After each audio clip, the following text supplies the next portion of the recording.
নমস্কাৰ সকলোকে স্বাগতম জনাইছো আজি আমি আলোচনা কৰিম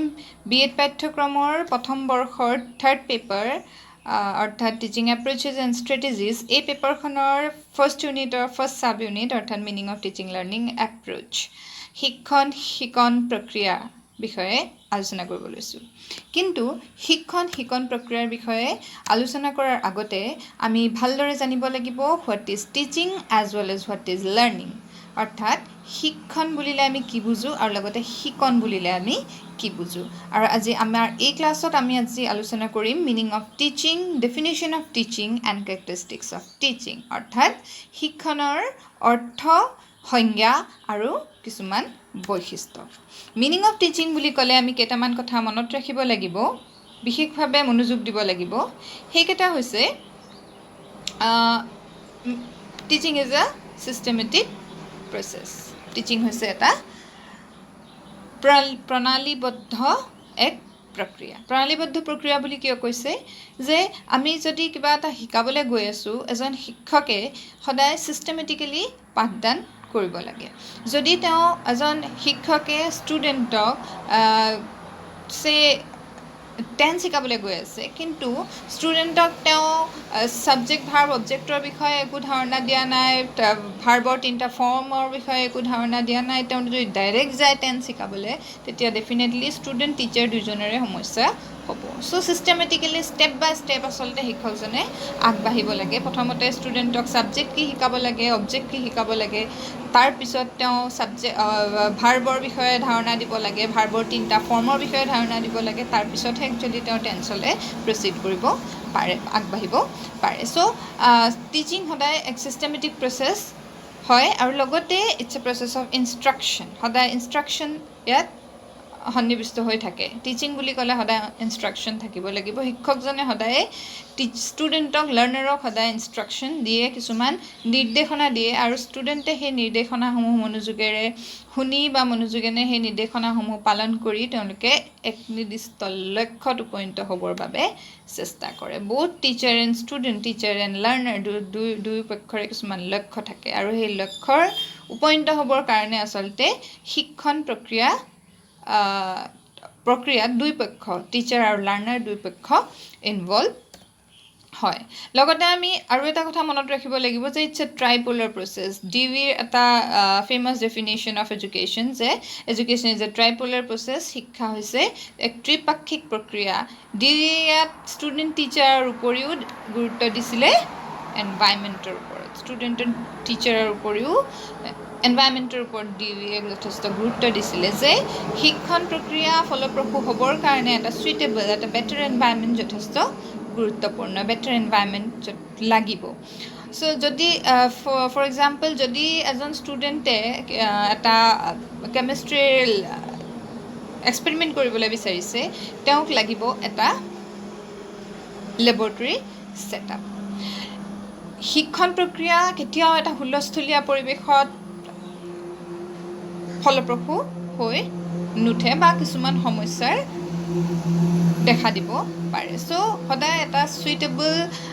বা এটা বেটাৰ এনভাইৰনমেণ্ট গুড এনভাইৰনমেণ্টৰ প্ৰয়োজন হয় শিক্ষণ প্ৰক্ৰিয়া ছাকচেছফুল কৰাৰ ক্ষেত্ৰত and teaching is a profession teaching বুলি ক'লে সদায় আমাৰ মনলৈ আহে যে টিচিং হৈছে এটা প্ৰফেশ্যন এটা বৃত্তি আৰু বৃত্তি বুলি কোৱাৰ লগে লগে আমাৰ মনলৈ কিছুমান ভাৱ আহে যে যেনে ট্ৰেইনিং কম্পেটিবিলিটি ইম্প্ৰুভমেণ্ট এক্সেট্ৰা আৰু নিজৰ প্ৰফেশ্যনৰ ইম্প্ৰুভমেণ্টৰ কাৰণে শিক্ষকে সদায়েই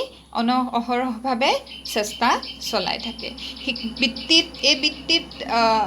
অহাৰ পিছত তেওঁৰ যে ষ্টাডি বন্ধ হৈ যায় বা কমি যাব সেয়া নহয় বৰঞ্চ তেওঁ আগৰ সমানেই বা আগতকৈ বেছিহে তেওঁ ষ্টাডি কৰিব লগা হয় to improve himself to develop himself in the profession so' teaching বুলি ক'লে মূলতঃ এইকেইটা কথা আমি মনত ৰাখিব লাগিব সদায়ে এইকেইটা কথা আমি উনুকিয়াব লাগিব যদিহে আমি টিচিং কি এই প্ৰশ্নৰ যদি উত্তৰ দিবলগীয়া হয় যেন আহিলোঁ ডেফিনেশ্যন সংজ্ঞালে আমি বিভিন্ন কিতাপত বিভিন্ন ধৰণৰ ডেফিনেশ্যন আমি পাম ইয়াত মই তিনিটা ডেফিনেশ্যন কোট কৰিছোঁ লৈ আহিছোঁ আপোনালোকে এইকেইটা নোট ডাউন কৰি ল'ব পাৰে কিন্তু কথা হ'ল ডেফিনেশ্যন বুলি ক'লে ডেফিনেশ্যন আমি কিয় মনত ৰাখিব লাগে জানেনে? আপোনালোকে যদি এনেকুৱা প্ৰশ্নৰ সন্মুখীন হয় যে শিক্ষণ কি, তেতিয়া সদায় আপোনালোকে ট্ৰাই কৰিব যাতে এটা হ'লেও ডেফিনেশ্যন আপোনালোকে কোট কৰিব পাৰে। নিজৰ ভাল লগা সকলোবোৰ শিক্ষণৰ সকলোবোৰ দিশ সামৰি লোৱা এটা ডেফিনেশ্যন আপোনালোকে মনত ৰাখিব, ভালদৰে বুজিব আৰু সেইটো আপোনালোকে লিখিবলৈ যত্ন কৰিব। এটা ডেফিনেশ্যন মানে এটলিষ্ট কোট কৰিবলৈ যত্ন কৰিব। দেন আহিলে কেৰেক্টাৰিষ্টিক্স অফ টিচিং, অৰ্থাৎ শিক্ষণৰ কিছুমান বৈশিষ্ট্য। ইয়াত প্ৰথমতে মই লৈ আহিছোঁ যে teaching is a systematic process. Already এই বিষয়ে আলোচনা কৰা হৈ গৈছে যে ষ্টেপ বাই ষ্টেপ ছিষ্টেমেটিকেলি আচলতে ষ্টুডেণ্টৰ ওচৰত বিষয়বস্তু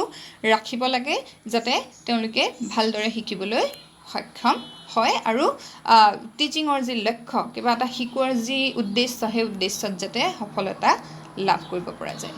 যেন teaching is an interactive process. সদায় টিচিং বুলি ক'লে ইণ্টাৰেকশ্যন সদায় অহৰহ অনবৰতে চলিয়েই থাকে। চ' ইণ্টাৰেকশ্যন যদি নহয়, টিচাৰে কোৱা কথা যদি ষ্টুডেণ্টে গুৰুত্ব নিদিয়ে, ষ্টুডেণ্ট যদি অমনোযোগী হৈ থাকে, ষ্টুডেণ্টে যদি বেলেগ কামত যদি ব্যস্ত হৈ থাকে, শিক্ষকৰ কথাত গুৰুত্ব নিদিয়ে, তেন্তে সেই টিচিং কিন্তু ছাকচেছ নহ'ব। চ' টিচিং ছাকচেছ হ'বৰ কাৰণে সদায় ষ্টুডেণ্ট টিচাৰৰ মাজত, টিচাৰ লাৰ্ণাৰৰ মাজত ইণ্টাৰেকশ্যন হৈ থাকিব লাগিব। Then it provides guidance and training. Definitely teaching বুলি ক'লে টিচাৰে সদায় লাৰ্ণাৰক গাইডেন্স আৰু ট্ৰেইনিং প্ৰভাইড কৰে। চে ফৰ এক্সাম্পল, যদি এজন ব্যক্তিয়ে কেক বনাবলৈ শিকি আছে, তেওঁ নিজে বনোৱাতকৈ আণ্ডাৰ দ্য গাইডেন্স অফ চাম এক্সপাৰ্ট, কোনোবা এজন ভালকৈ জনা ব্যক্তিৰ পৰা যদি তেওঁ শিকে, ডেফিনেটলি তেওঁ খুব ভালকৈ সেই ক্ষেত্ৰত আগুৱাই যাব পাৰিব। তেওঁ বেছি মানে সুন্দৰভাৱে কেক বনাবলৈ সক্ষম হ'ব। Then it is an art as well as science. Teaching art আৰু লগতে ছায়েন্স, কলা আৰু বিজ্ঞান। কলা বুলি ক'লে এজন ব্যক্তিৰ আচলতে টিচিঙৰ নিজৰ কিছুমান ষ্টাইল থাকে, নিজৰ কিছুমান এবিলিটি থাকে, সেইখিনি হৈ গ'ল আৰ্ট। চবৰে শিকোৱা ধৰণ বেলেগ বেলেগ। চ' আৰ্ট বুলি ক'লে সেইখিনি কথা আহে। কিন্তু ছায়েন্স বুলি কোৱাৰ লগালগ যিখিনি টেকনিকেল কথা, এটা লেচন কেনেকৈ আমি ইণ্ট্ৰডিউচ কৰিব লাগে, কেনেকৈ আমি কনক্লুড কৰিব লাগে, বা এটা টপিক কোনটো মেথডত বুজালে ষ্টুডেণ্টে বেছি ভালকৈ বুজি পাব, কোনটো মেথড বেছি চুইটেবল হ'ব for a particular age group, এইবোৰ টেকনিকেল কথা ৰিলেটেড টু টিচিং, সেইখিনি হৈ গ'ল science. So' teaching is both art as well as science. এই টপিকটোৰ বিষয়ে মই বেলেগ এটা ভিডিঅ' বনাম, এই টপিকটো আমি বিশদভাৱে আলোচনা কৰিম। চ' নেক্সট হৈ গ'ল it's a continuous process. Teaching হৈছে এটা নিৰবিচ্ছিন্ন, জন্মৰ পৰা মৃত্যুলৈকে চলি থকা এটা অহৰহ চলি থকা এক প্ৰক্ৰিয়া। আমি অনবৰতে জীৱনৰ প্ৰত্যেকটো সময়তে বিভিন্নজনৰ পৰা বিভিন্ন কথা শিকিবলৈ সক্ষম হওঁ, বিভিন্নজনক বিভিন্ন কথা শিকাওঁ। চ' এইটো দিশৰ পৰা আমি ক'ব পাৰোঁ যে টিচিং হৈছে এটা কণ্টিনিউৱাছ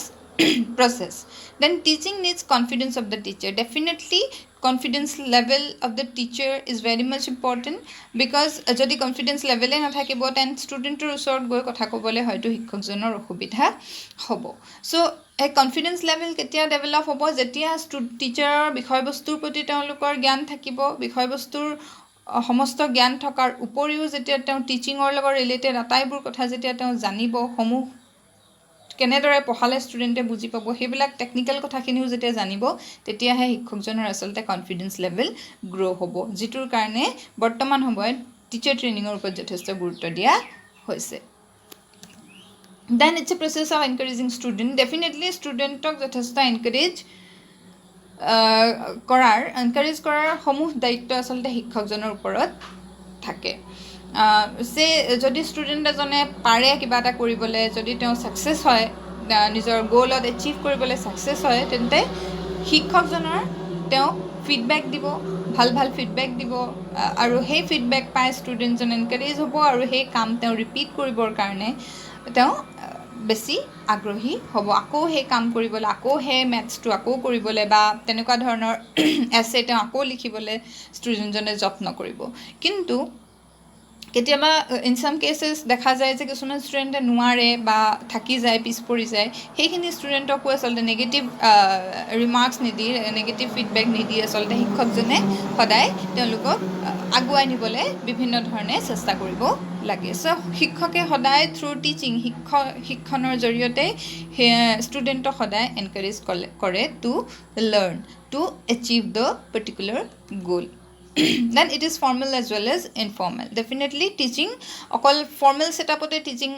নহয় সদায় স্কুলত আমাক শিক্ষয়িত্ৰীয়ে পঢ়োৱা